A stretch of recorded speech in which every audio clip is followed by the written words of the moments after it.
আজকে বানাবো বাটি পেয়ারা মাখা। অনেকেই খেয়েছো, কেউ কেউ খাওনি। আমি বানাচ্ছি, দেখো কেমনভাবে বানাচ্ছি। পেয়ারাটা মধ্যিখান থেকে গোল করে কেটে নেব।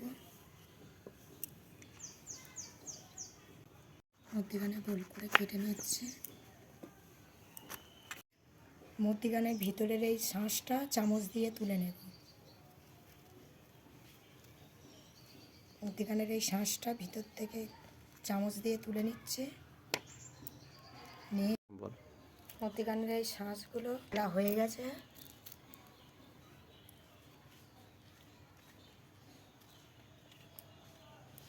মধ্যিখানে শাঁস তোলা হয়ে গেছে।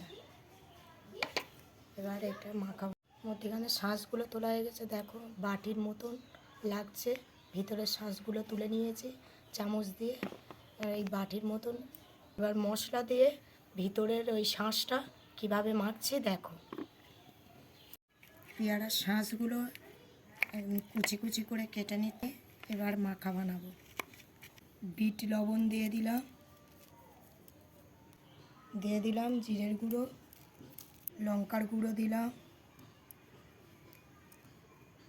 সরষের তেল দিয়ে দিলাম, কাসুন্দি দেব, গ্রিন চিলি সস দিয়ে দেবো, একটু ঝাল ঝাল হবে তার জন্য একটু গ্রিন চিলি সস দিয়ে দিলাম। সব দিয়েছি, এবার মেখে নেব।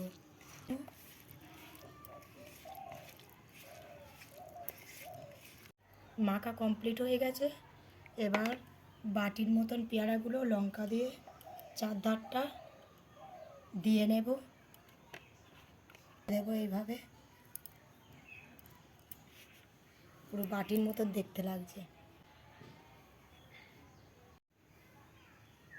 এবার পেয়ারার মধ্যে পুরটা ভরে দেব।